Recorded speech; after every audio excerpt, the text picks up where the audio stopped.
Imagine driving across America fueled by McDonald's and dreams, with a gassy dog in the backseat.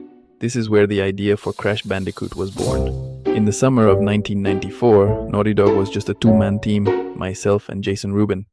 We had published 6 games, but it was time to expand. We invested our own money to develop the 3D fighting game, Way of the Warrior, and sold the rights to Universal Studios. Moving to LA meant bailing out on my MIT PhD halfway, but it turned out to be a great decision. During our drive from Boston to LA, we debated our next game, inspired by the transition of arcade games into full 3D rendering. Racing games like Ridge Racer and Virtua Racing, and fighting games like Virtua Fighter were leading the way in 3D. We turned to our favorite genre, the character platform action game inspired by classics like Mario, Sonic, and Donkey Kong Country. Passing through America's heartland, the idea for a 3D character action game came to us. We called it the Sonic's Ass Game. The challenge was to create a 3D game where you'd spend a lot of time looking at the character's posterior, but we worried about camera angles and player dizziness.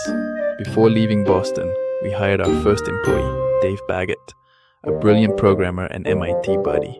In California, our team of 4, including Universal VP Mark Cerny, began working on what would become Crash Bandicoot. We knew the Sonic's Ass game was a unique idea, as no one had yet brought a best-selling character action game into 3D. Choosing the right system was crucial. The 3D was dead on arrival, and the Sega Saturn and 32X had their own issues. The Sony PlayStation, despite being an unknown in the gaming world, was a sexy machine with the best specs. We signed the harsh Sony developer agreement and invested $35,000 in a dev unit, a huge risk for us. Jason and I always sought opportunities others missed.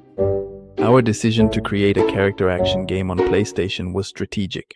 We aimed to fill a gap in the market, just as we had with Way of the Warrior on the 3D. The Sonic's Ass problem defined the challenge of moving a 2D game into 3D, but we had a multifold solution. Our character would start facing the screen, include 2D levels, and feature the iconic boulder levels where you run into the screen. While Sega hesitated with Sonic creating Knights for Saturn, we pushed forward, eventually benefiting from Sega's caution. Creating a mascot game for PlayStation was a huge gamble, but our confidence and innovative approach led to the birth of Crash Bandicoot.